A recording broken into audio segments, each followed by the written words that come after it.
What's going on, everybody? Welcome to the Alex Cuesta Show. How's everybody doing out there on this Wednesday, March 15th of 2023? Unfortunately, tonight, it's just going to be me with our guest. David could not be here. He had to go to work. And if you guys like what you hear out here and you don't want us to have other jobs, if you want us to just continue to do this all the time, I need you to help us out. Like, share, follow, subscribe, rate 5 stars, and most importantly, spread this word of mouth. Go tell everyone you know this is one of your favorite shows. Get us a big following, and we could be here all the time. We don't have to have other jobs. And if you want to do that, go follow us on the socials at the Alex Cuesta Show. Just go look it up there. You'll find us. Before we jump into this week's show, we had a great show last week. We had Charles Love on. He's a co-host of Cut the Bull podcast. Familiar show. We've had on the other hosts. We had on Wilfred Riley and Shamika Michelle before. So we've had them all on. He's also the author of Race Crazy. We had a great show last week. Please go back and give it a listen. But this week, we have another fun show your way. He is somebody that if you pay attention, especially to conservative media, or you like to watch the press pools with the presidential press briefings, he's an individual that you might have gotten to know over the last few years, especially over the Obama administration. He is Simon Ateba, Chief White House Correspondent for Today News Africa, located in Washington, D.C. What's going on, Simon? Thank you, Alec. Thank you for having me.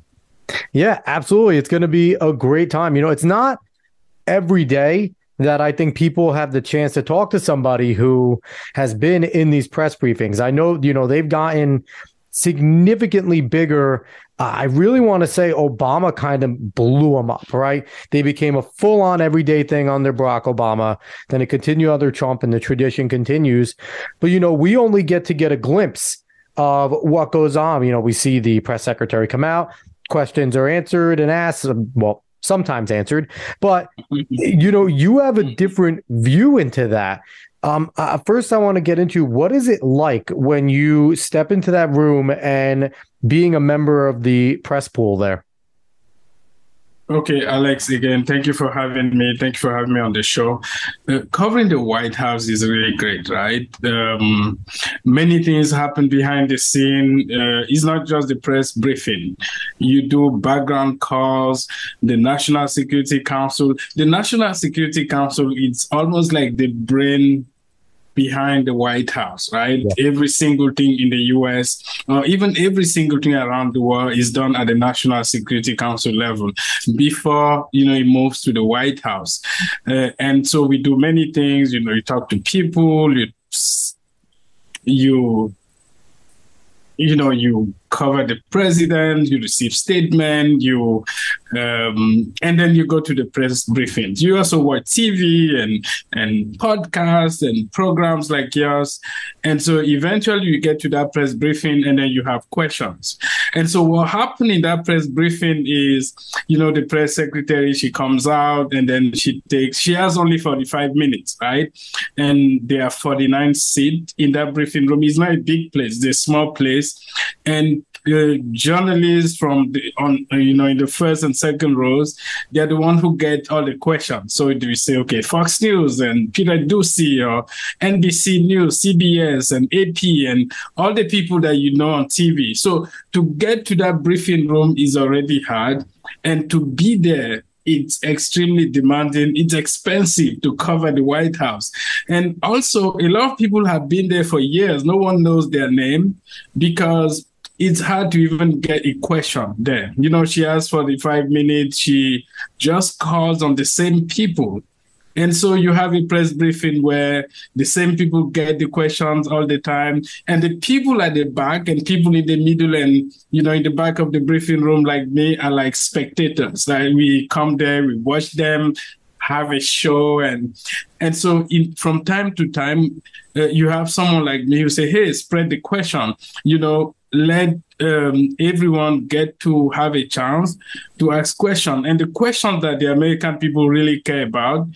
And And so what makes me unique is, my accent. I don't sound like you.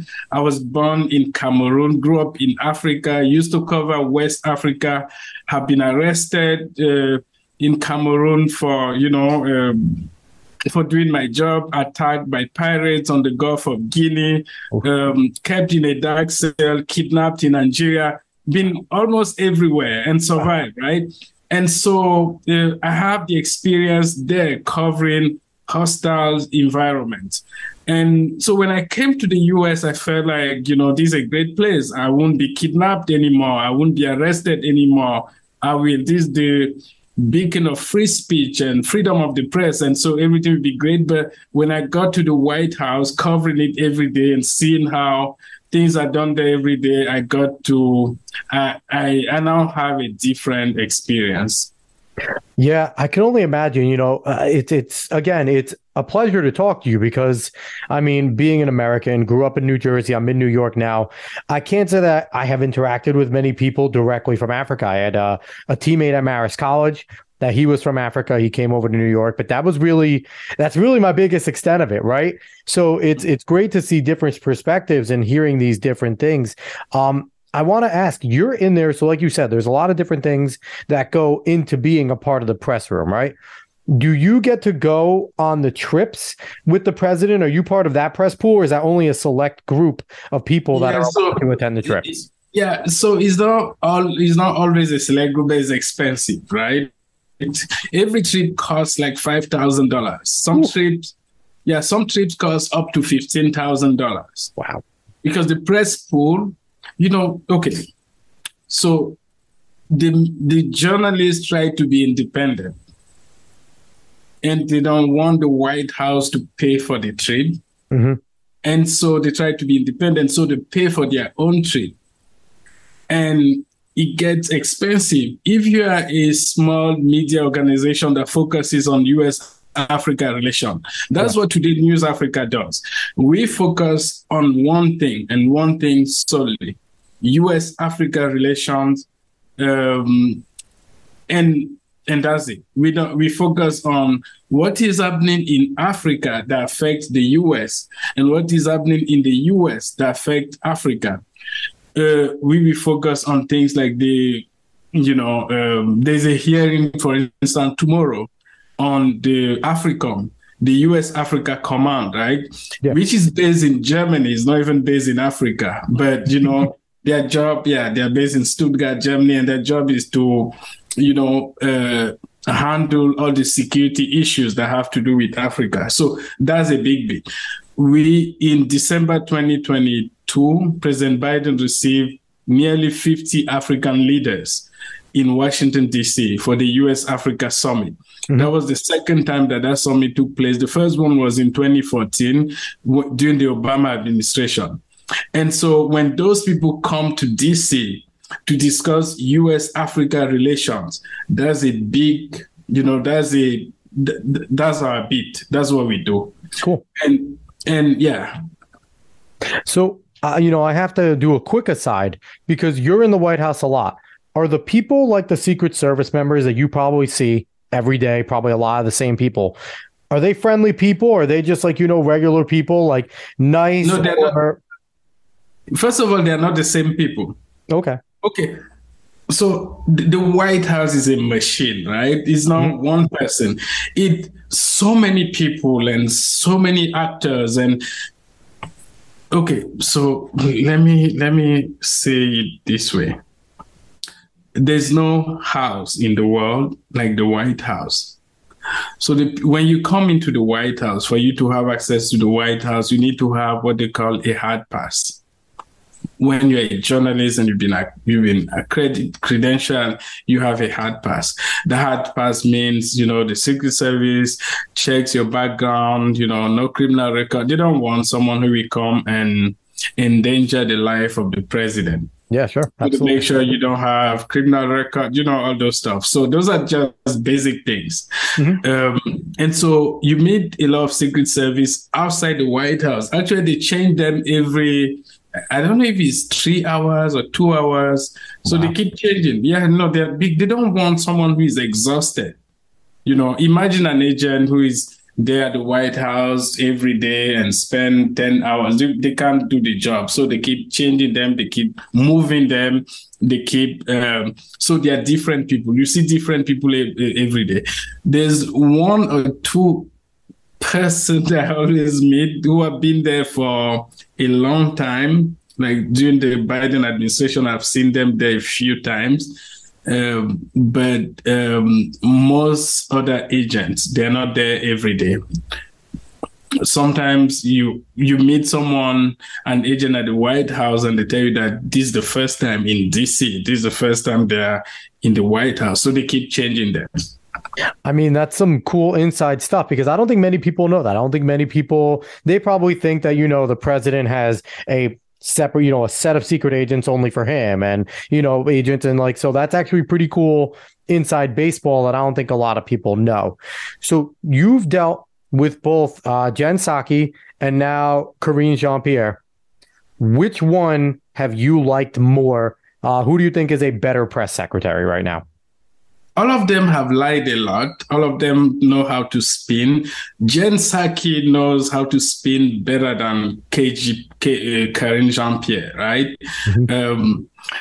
Imagine you be the press secretary and you are there to actually do the job for the American people, but they don't do it that way. They are there to protect the president. So the president is great. He's doing a great job. He didn't actually fall down yesterday. What you saw was he almost fell down, but he wasn't. So that's what they do. They try to spin, they try to give explanation. And when you say inflation is going up and up, and we are now at this percentage, they try to point you to another data, so they keep... it's a lot of propaganda. They're like a lot of propaganda, a lot of lies, a lot of spin. That's a good way to put it. Do you ever interact with the press secretaries outside of that moment when you're in the pool? Do you see them at other times and kind of talk to them? Yeah, you go. Yeah, you can go. I go. I've had several interactions with both of them. You go to their office. You meet at coffee shop. So how are they outside of that sex? Obviously, they know they're on camera, so they're going to put on. Everyone puts on a little bit of something, right? How are they outside of that? Yeah, how are they outside of there? Are they friendlier? Are they like, oh, how are you, Simon? Or is it kind of still a little bit dicey because of the interactions you guys have had? Okay, so when I used to ask softball questions, my first question was, I asked Psaki if, the people who labeled President Biden Sleepy Joe, if they should apologize because the man seemed to be doing his job, and she was really happy, right? And so when they see me the next day, hey, Simon, how you doing? They used to call me a friend. And then when I saw the lies and the propaganda and all the stuff that were going on, then I began to ask serious questions. I say, hey, you gave this information and this false. And then they were no more as nice as they were before. They were no more receiving you in their office. And so it's once you begin to do your job, it gets tough for you. And that's what happened to me. Asking the right questions, not sending topics in advance, not sending questions in advance. Once you begin to do the work for the American people, then you become the enemy. They don't call on you anymore. They don't respond to your emails anymore. And then they brand you disrespectful, disruptive. And so it becomes really hard.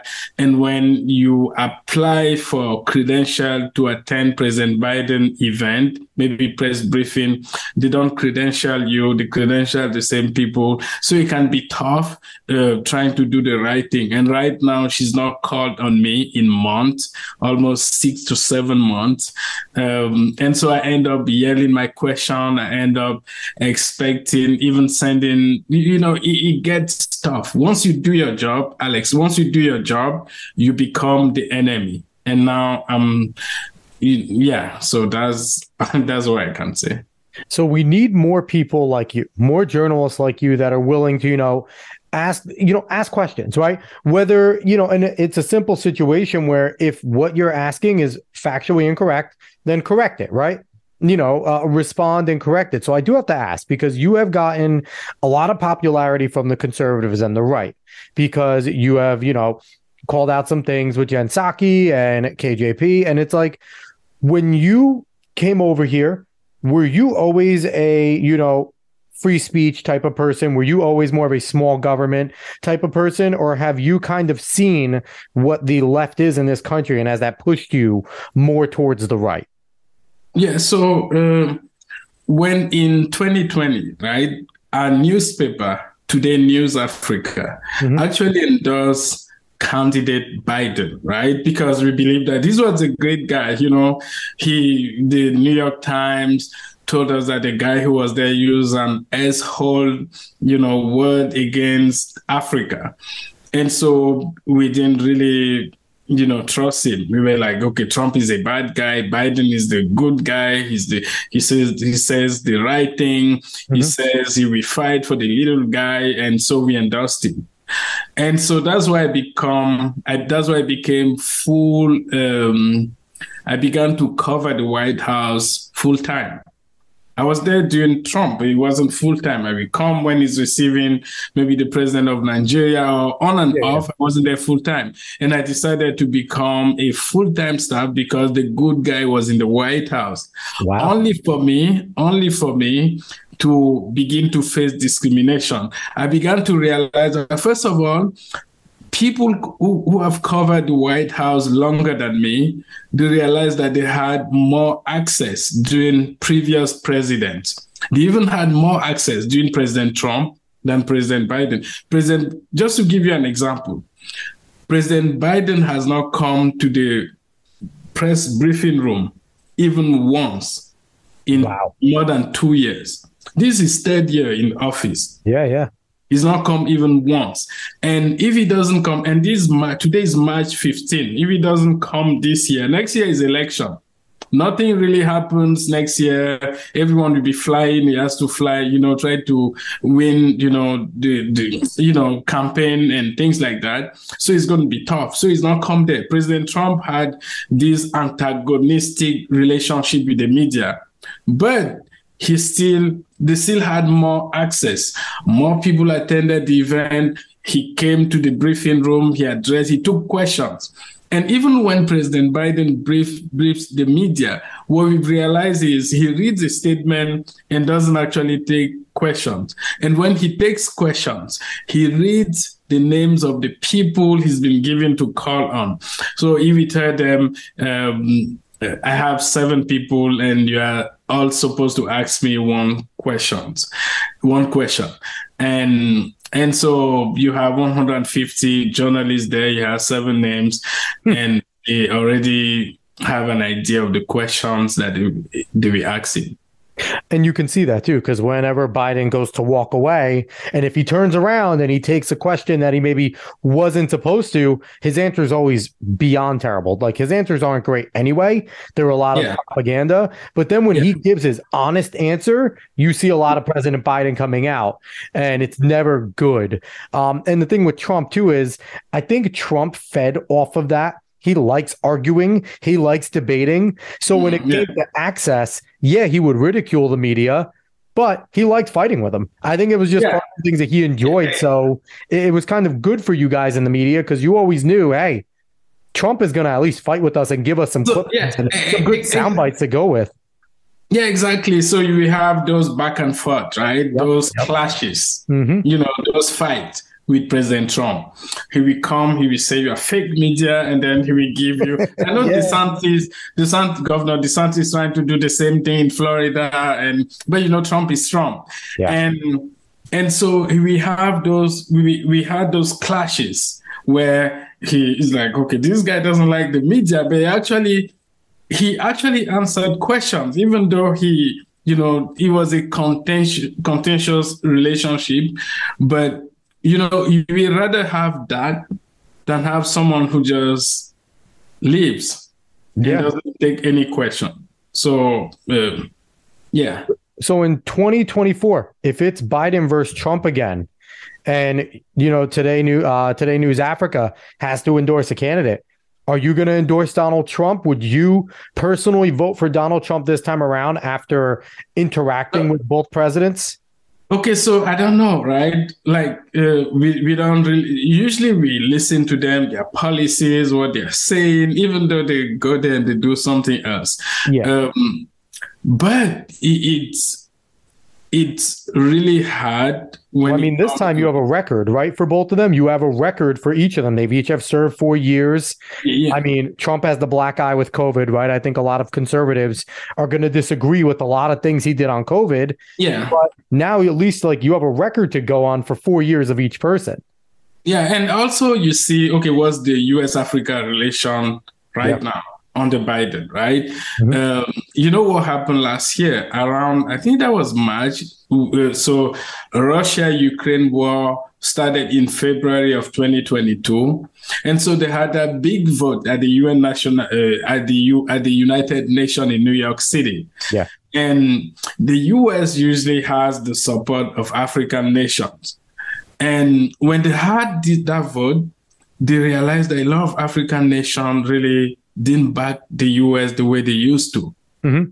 They were like, oh my God, we are losing support. They didn't know. China is expanding, Russia is expanding, their ties and influence across Africa.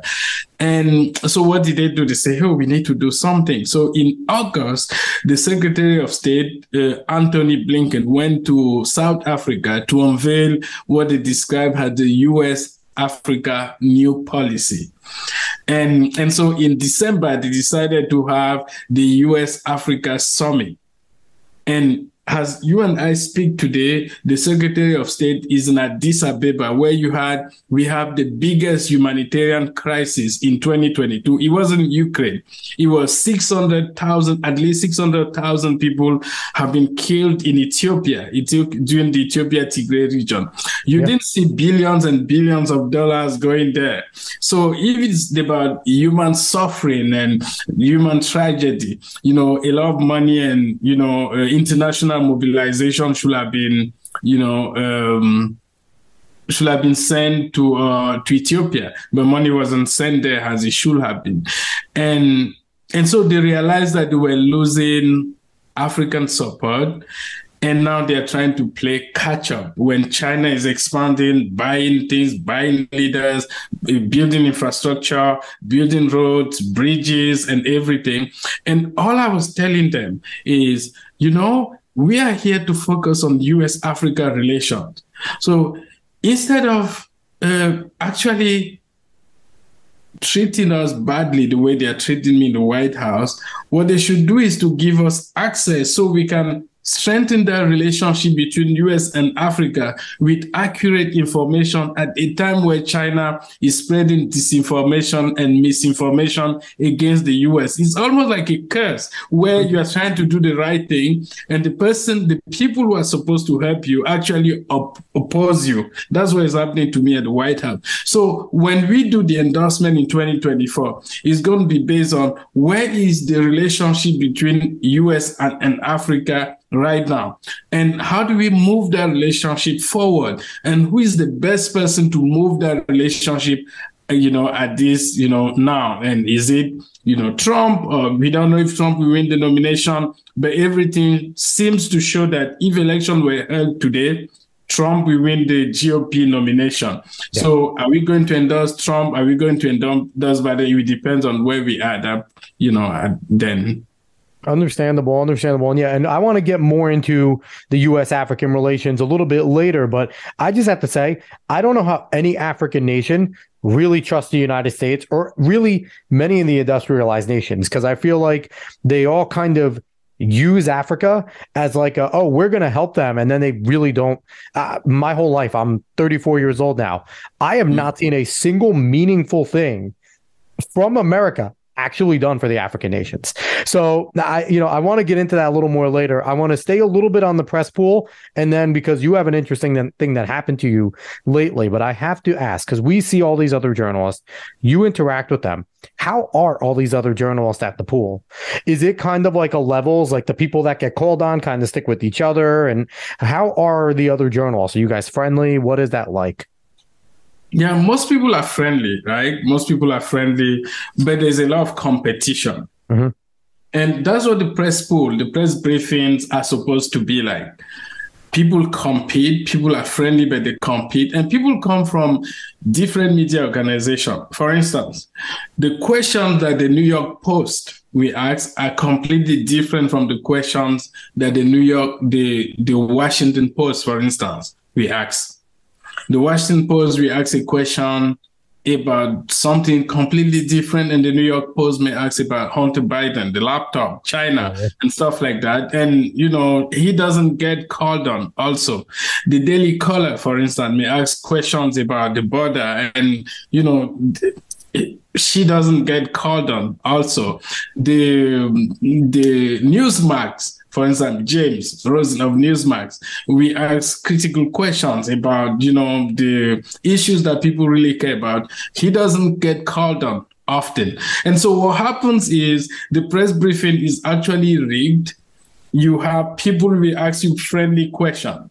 Yeah. You give them the opportunity to ask you questions because, you say, okay, these are the networks and these are the big people and but, that doesn't make sense. Once you have people in the briefing room and they have good questions and they speak for the American people, or they are asking you things that have to do with the American allies like me, anyone can ask you a great question, whether they work for CNN, MSNBC, CBS, NPR,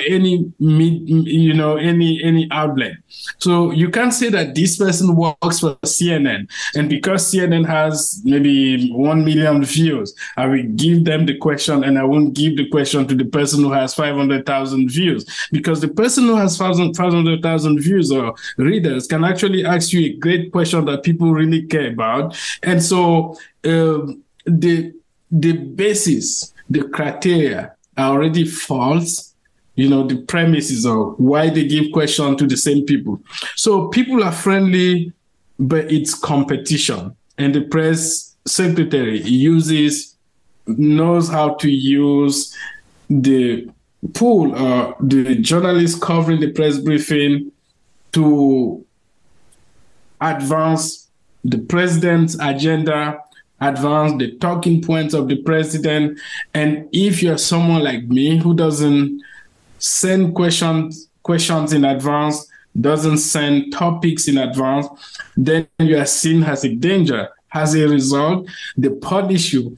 And you will have a few people in the first and second rows who will fight for you because they are there to ask their own question. So actually, you're a distraction, because when you keep saying, call on people from the back, what you are saying is don't just call on people in the first and second rows, and then they won't like you that much, because you are saying that, no, you need to be fair. Yeah. And so the press briefing is not based on fairness. That's unfortunate, because I feel like the press briefing should be for us, right? They should be for the American people to kind of get a gauge on that day where the president, where the White House, where the Justice Department is. But unfortunately, it's sad that it is exactly how it looks. You can look and see that it does look like it's rigged, and unfortunately, it's exactly how it is. Now, you had something happen to you related to all this stuff. You have been kicked out of the White House Correspondents Association. What happened with that? What was the reasoning, and why did that happen? No, it's just because I'm doing my job, right? Once you do your job. And how did they kick you out? Like, how does that go? So every year, you need to apply. You need to renew your membership. Mm-hmm. So I've been a member for a few years. So what happened between last year and this year? They just kicked me out because I'm doing my job. They said, your attitude last year, that was when I was asking about COVID, or when I was, when Dr. Fauci came to the press briefing for his last press briefing. And think about it. COVID has killed more than 1 million people in the US, if we must go by the official figures. And we don't know where it came from, or we have an idea of where it came from, but we actually had to rely on a leak to the Wall Street Journal to tell us that, it might have come from a lab leak in Wuhan, China. And but in the White House, when someone tried to ask that question to Dr. Fauci last November, they tried to shut the person down, dress her down. And I intervened. I said, no, she has a valid question. She's asking about the origin of COVID-19. And they said that was a bad thing. So they actually punished me for raising my voice when more than 1 million people have died. No, think about it. They punish you for raising your voice and saying that the person has a valid question and Dr. Fauci is the best person to answer that question. They punish you for that. And so they decided not to renew my membership. Actually, once you're a member of the White House Correspondents Association, for them to kick you out, they need to suspend you first. They need to vote. 2/3 of the members have to vote. They didn't do any of that. So they just waited for me to apply for renewal and say, okay, no, we can. So, and it has to do with me doing the right thing, asking the right questions, not sending my questions in advance, doing my job, right? Doing my job as a journalist. And when you do that, when you do the right thing, when you focus on the right thing, when you decide to just do the right thing, be a good journalist, people come after you. And the White House Correspondents Association has now come to help Karine Jean-Pierre to, get rid of me. It doesn't mean I'm no more covering the White House. I'm covering the White House. I have my hard pass, but it means that I will have less access. I can, for instance, go attend the White House Correspondents Association dinner with the president, which is taking place next month, next April. I can have access to many events. And it's tough. And it's only because I'm doing my job, only because I'm asking the right question. And they try to cripple me, cripple our business, and just get rid of us. Is there any way that my listeners can help you out? Is there anything we can do in terms of petitioning or, maybe talking, like writing letters to our representatives or anything like that, or senators that want to stand up for the free press and for people asking those questions? I know, now Representative Matt Gaetz, Bober, Bishop, they're all doing a great job there standing up for freedom and things like that. Would us doing anything there, would you be able to go, and do you have access to talk to any of those representatives and be like, hey, I'm on my way out, what can we do? Like, maybe put public pressure on the association to get you back in. Yeah, so I need public pressure will work. I want everyone to reach out to their representative. And it's not just me, right? It's free press. Free press is in danger. The freedom of the press, the freedom of expression, all those things are in danger. They try to punish someone, a journalist, for doing their job, trying to silence them, trying to isolate them. It's actually a danger. And, kicking them out because they're just trying to do their job is really sad. The U.S. remains the best country in the world, the most advanced country. The U.S. is not China. The U.S. is not Russia. The U.S. is still a country where you can do many things that you can't do in other parts of the world. But it's still sad that, this could happen to me. This could happen to people who are trying to do their job. And, it makes me, as I said, very sad to realize that I'm being punished for just doing my job, for asking the questions that the American people really care about, for standing out, for speaking up, for saying that this is not right. You need to call on everyone. You need to give people the chance to, even people you disagree with.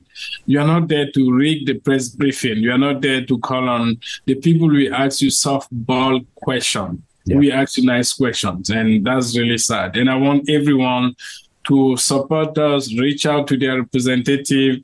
Also, subscribe to our Substack so that we can have the resources, the funding, the funds that we need to keep doing this. Because what happens to you is when you do this, when you stand up, people are even afraid to give advertisement to your media organization. Yep. because they don't want to look bad. And so you are here fighting hard, doing the right thing, and now you don't even have enough money because people, people are not. So I want people to really speak up and support us. Certainly. Yep. Go subscribe to the Substack, because especially if you are speaking out right now, advertisers are scared, and membership is only what's going to continue to drive people who are fighting for what you believe in to continue to do that. So, let's help Simon get back on there again, talk to your representative. Now, since you have been kicked out of the association, obviously you can still go to the press briefings because you have your hard pass. Have any journalists that you've been with now for a few years, have they reached out to you about this and talked to you about this? Do they know, or is anyone standing up for you? Or are they a little bit too scared to stand up?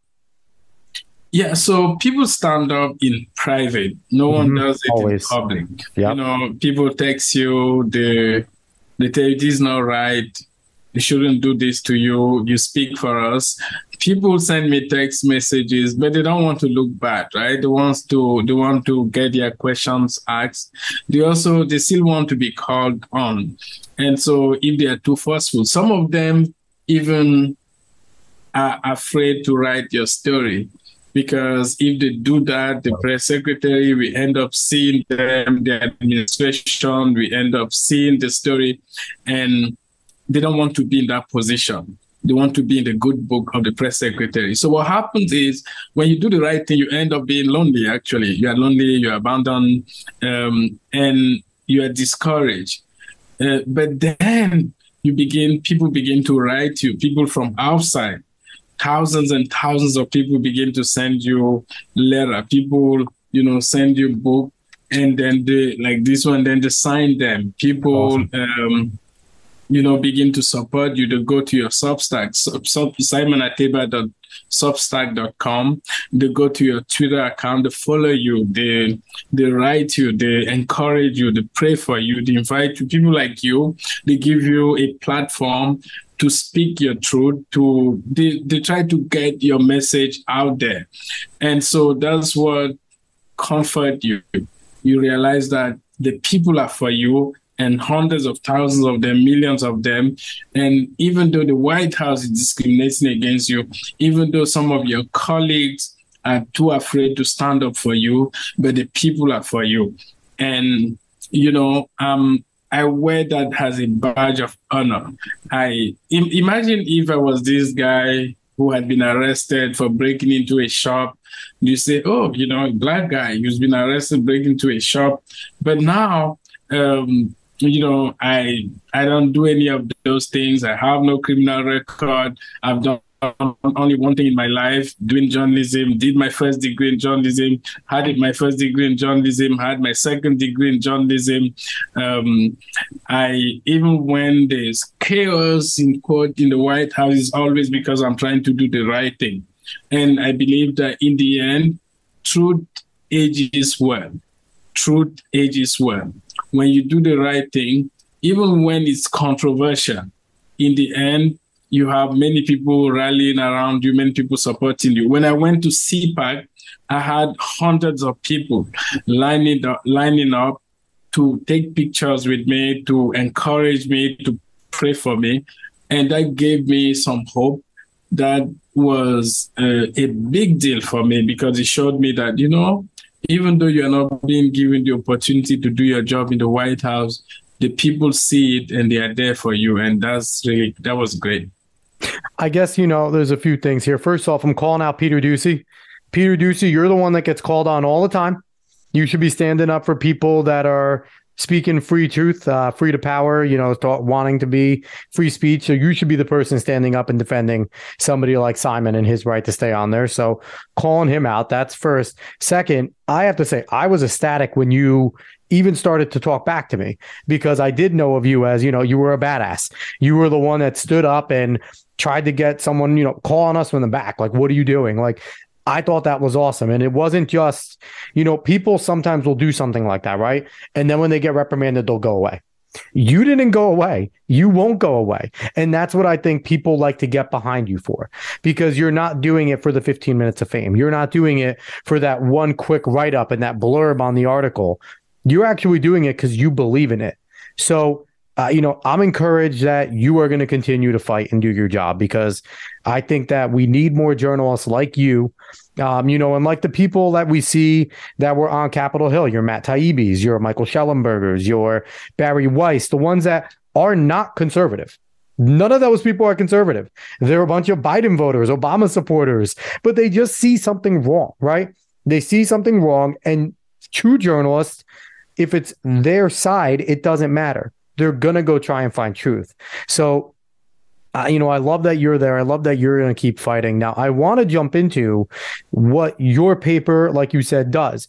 Really focuses on American-African, African-American relations, right? And I don't mean African-American as Black people. Sorry, guys. I mean African and America relations. So when you're looking at it, how does what goes on in America, our politics, how much does that affect what goes on in Africa?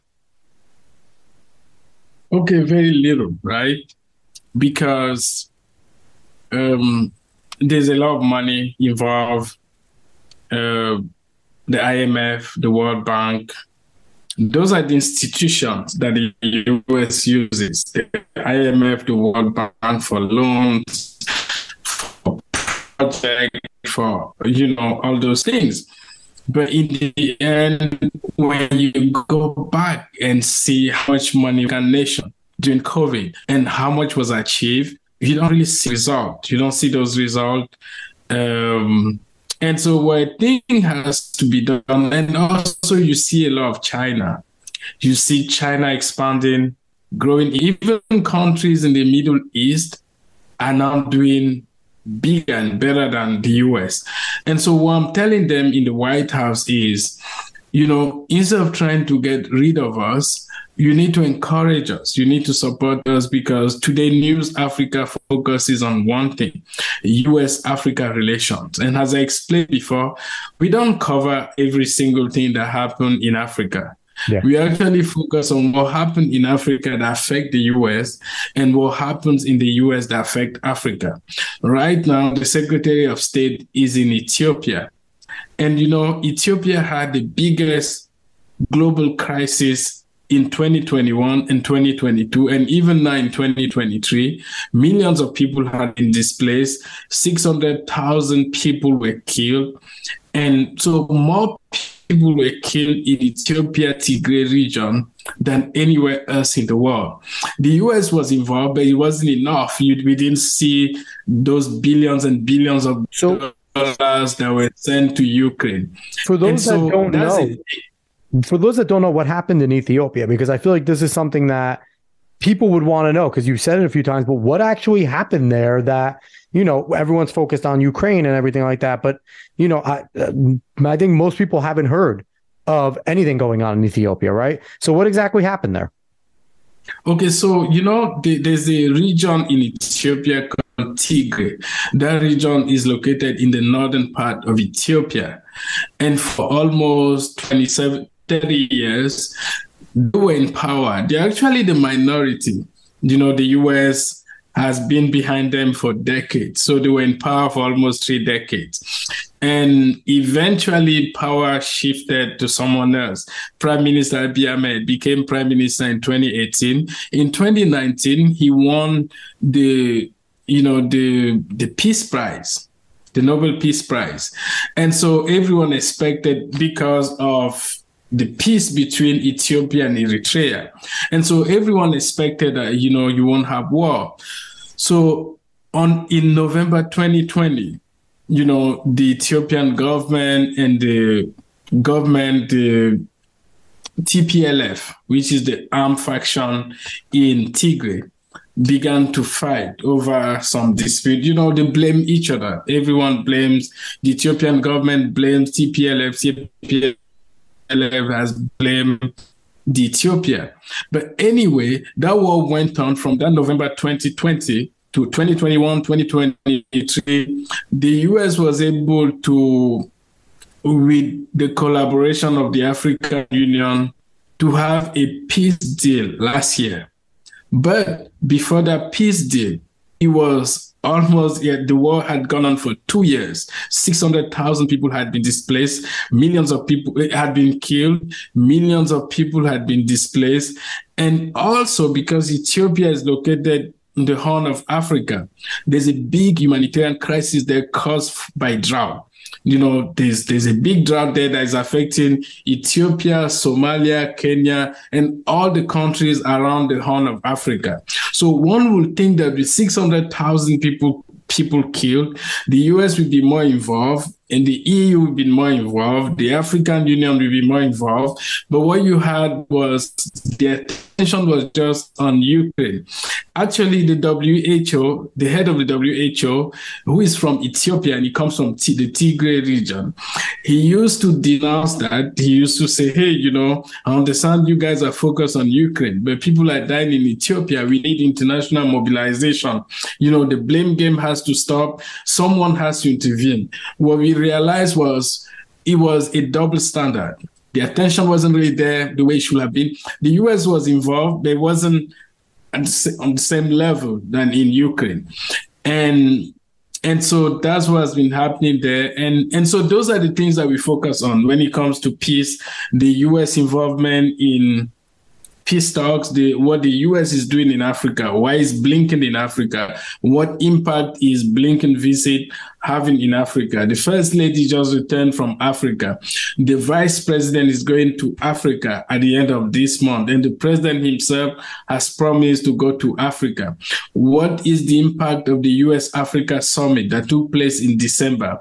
Johnny Carson has been appointed by President Biden to oversee the implementation of the US-Africa Summit. Is that having an impact? So those are the things that we need to always have a feedback from the White House and ask them questions. And you can decide that you want to have Reuters or AP do that job, but those guys don't actually focus on US-Africa relation.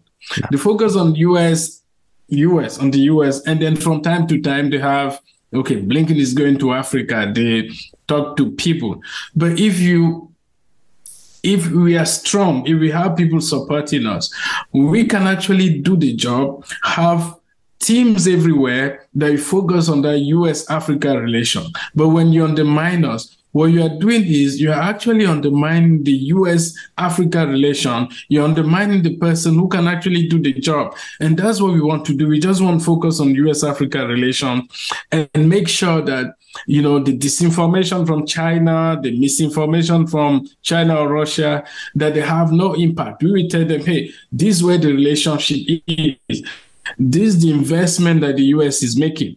This is what the US, this is the plan. Let's detail it, let's discuss it. And we go beyond just doing it in the newspaper, on the website. We have podcasts and interaction with African leaders. We can make it big, but instead of helping us, what they are doing to us, they're actually undermining us, which is a shame. It is a total shame. And, I'm happy to hear that, the vice president's going, Anthony Blinken's going, but where's the news, right? You talked about China. China has their Belt and Road Initiative, and it's doing things that I feel like America should have been doing for Africa for so long. And I don't think the issue is, I don't think it's going to get done with the politicians, right? Because if you go to a lot of these African governments, they're not as open. They're not going to help the poor as much, right? I feel like we have all these billionaires in this country. They talk about, let's do this, let's do that, let's help this, let's help that. Why are they not going and setting up, businesses in Africa to employ Africans, to get them to work, to help them build this infrastructure that they need? And also, I just think that we need to be focusing as a country, as a superpower, on more of African development, right? Because there's way too much underdeveloped land in Africa, and there's millions of people that could use fossil fuels, that could use a good, natural gas place in order to power up their houses and get electricity with coal and things like that. So I really feel that's where the focus should be on. And I don't understand why America doesn't want to do that. And again, it's not just Africa either. So they don't care about South America. They don't care about anywhere else besides like the few big places, right? So the US tries to do that through the World Bank and the IMF and other institutions. who are not actually helping Africa. They're all corrupt. Yeah, they're corrupt and they're there for profit. Yes. And so they give you these loans, and the loans. So it's corruption, but China is doing the opposite. China is corrupt. They're doing a lot of corrupt. China is also corrupt, but they are building roads, they are building bridges, they are providing infrastructure, and so people are shifting toward China, and the U.S. doesn't even have a clue, right? They don't even have a clue that China is just buying government, building infrastructure and doing stuff. And they are not doing it like the loans are extremely high. When the Chinese invest the money, there's no transparency. The interest rate is extremely high. And if you can't pay back, they can actually take over the country. They can take those infrastructure, and we have some examples where you build a port and people can't pay back, and then they need to take over. So I'm saying, what we are saying is, why wouldn't you encourage that guy who is trying to focus on US-Africa relations and then drive the conversation?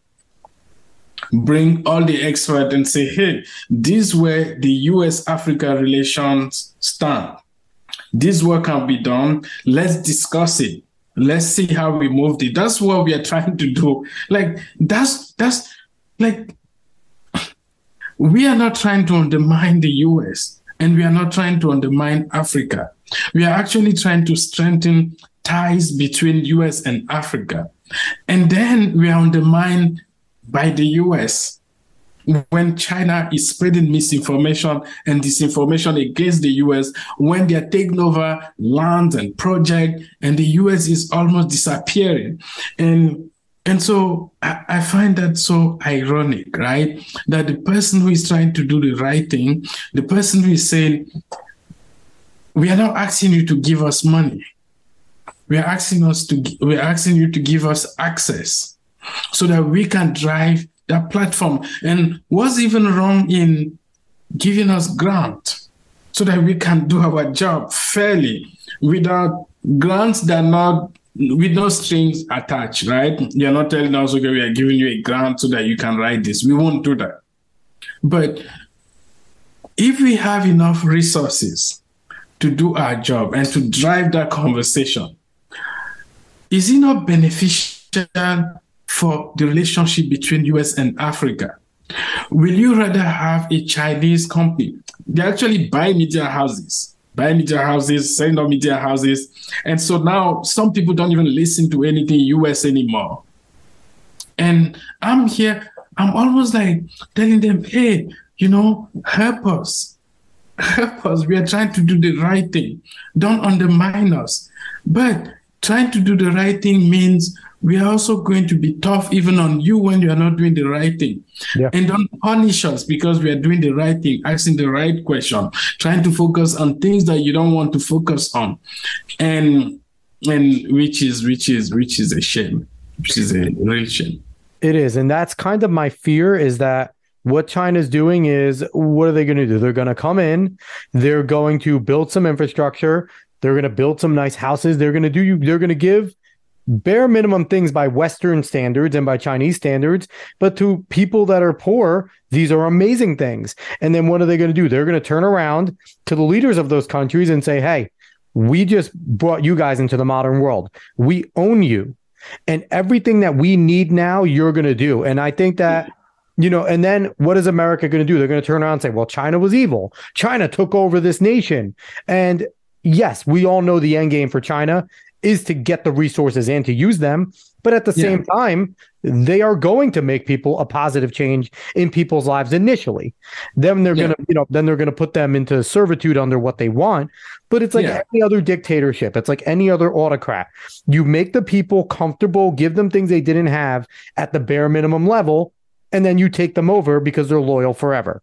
So I don't want to see that happen. I think that it's a big mistake if America keeps on ignoring Africa. So, I applaud you for what you guys are trying to do. And I think that you've seen that we don't have to agree politically in order to agree on the fact that, you guys should have your freedom to do certain things, right? You should be able to have all the same basic freedoms that we believe in the Bill of Rights here. Because anyone that believes in the Bill of Rights and Constitution doesn't believe it just should stay in our borders. We think that everyone should have those rights. Me personally, I don't want to force it on anybody because that's, it's not my thing. But I believe that they should at least have the ability to go after that. So I don't want to see China take over. But unfortunately, with this current administration, we'll see. We'll see if all these trips to Africa do anything. Do I have high hopes for the Biden administration? No. But again, crazy things can happen, right, Simon? But they need to continue. They need to let you back in more. They need to give you more access because I think you could, as you're trying to describe, you could be an ally to them instead of them trying to push you away. Yeah, maybe the last thing I will say, since I have to go. The last thing I will say is, just imagine that you are making all those trips to Africa. You are going to Africa, you're inviting people who are, some of them dictators, who are stealing money from their countries, and you're inviting them to DC, but the person covering the White House, you are not calling on them. You are not giving them questions. You are not giving them access. You are disrespecting them. But you claim to respect the people who are in Africa. And I'm almost telling them, open your eyes. I'm here in your midst. I'm here with you. I'm trying to do the right thing. I have a team. We are just trying to be an ally. We are trying to strengthen US-Africa ties with accurate and relevant information. Don't undermine us. Don't you have eyes? Don't you have a heart? Like, it's almost like telling them what they are supposed to do and they are not doing it.